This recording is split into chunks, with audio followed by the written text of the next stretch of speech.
في إحدى الأحياء العجيبة كان يعيش شاب عاطل عن العمل اسمه جمعة.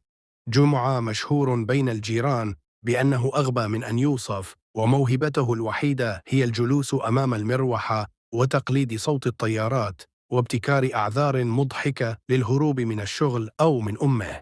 لكن مشكلته الحقيقية ما كانت لا الفقر ولا البطالة، بل شيء أخطر بكثير: نعل أمه. نعم، نعل أمه، لكن مو أي نعل، هذا نعل ذكي أسرع من الرصاصة، أدق من القناص، مزود بخاصية التتبع الصوتي والرجوع التلقائي. أي حركة غبية من جمعة، النعل يطير من يد أمه مثل الصاروخ، يصفعه على رقبته ويرجع لوحده مكانه كأنه كلب بوليسي. في أحد الأيام قرر جمعة ينتقم من النعل ويعيش حراً، فدخل غرفته، لبس خوذة قديمة وربط على جسمه قدوراً وأغطية طناجر، وقال لنفسه: هسه انتهى زمن الإهانة، اليوم أنا ضد النعل. وخرج من الغرفة رافع راسه، وإذا بأمه تشوفه وتصرخ: جمعة شنو لابس؟ رايح تحارب لو تغسل الصحون؟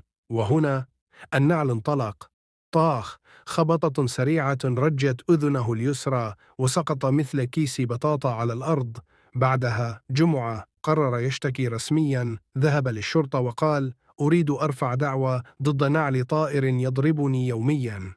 الشرطي سأله: اسم النعل الكامل، رقم بطاقة، عنده شهادة؟ جمعة قال: لا، بس عنده خاصية الرجوع التلقائي وبلوتوث. فطردوه من المركز وقالوا له: ارجع نام أحسن لك.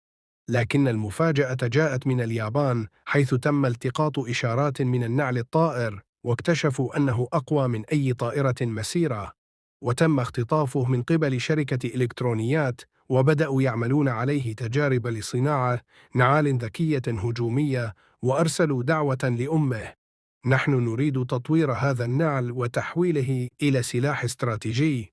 فتم شحن النعل لليابان، وبدأ جمعة يشعر بالأمان أخيراً، صار يرقص، يمشي بالبيت بحرية، حتى أخذ دشة وهو يغني بصوت عال. لكن بعد أسابيع ظهرت نشرة عاجلة بالتلفزيون تقول: هروب نعل طائر ذكي من مصنع في طوكيو، يرجى الحذر. فبلع جمعة ريقة وقال: يا رب يكون نعال غير نعال أمي. لكن بعد دقائق وهو جالس سمع صوت النعل خلفه يقول: اشتقت لي؟ وقبل أن يلتفت، بوم! خبطة على قفاه رجت روحه من مكانها. بعدها بدأت سلسلة من الضربات اليومية، وكأن النعل عاد من اليابان أقوى وأذكى، ويبدو أنه تعلم الكاراتيه. قرر جمعة يعالج الأمر، فذهب لصديقه العبقري صبيح وقال له: أريدك تبرمج النعل حتى يحبني بدل ما يضربني. صبيح قال له: سهل، نركب له شريحة عاطفية. وبالفعل ركبوا الشريحة، وأصبح النعل حساسا وعاطفيا. كل ما يرفع يده للضرب يتردد، ثم يكتب على شاشته: أنا آسف، أنا أعاني من صدمات نفسية. وبدأت الصداقة بين جمعة والنعل، صاروا يخرجون سويا، يصورون تيك توك ويعملون فيديوهات ترند. ردة فعل جمعة إذا النعل عطس، وصاروا نجوما على الإنترنت.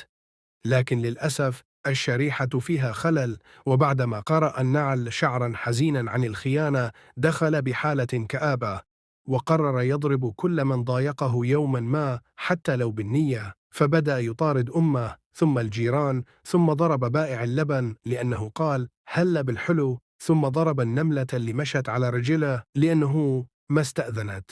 جمعة حاول يوقفه لكن ما قدر، وبدأ النعل يخطط للهروب مرة ثانية، هذه المرة إلى الفضاء. وفعلا في آخر لحظة شافوه الناس لابس خوذة وراكب فوق قنينة غاز يطير بالسماء، وكتب على الهواء باستخدام دخان: إلى اللقاء أيها الأغبياء، سأعود نعلا فضائيا. وانطلق للأعلى. أما جمعة فقد عاد للسطح، جلس بين القطط وكتب كتابا بعنوان أنا والنعل، قصة ضرب وعشق وتكنولوجيا. ثم ختم الكتاب بجملة حزينة: إذا رأيت نعلا يطير لا تضحك، اهرب.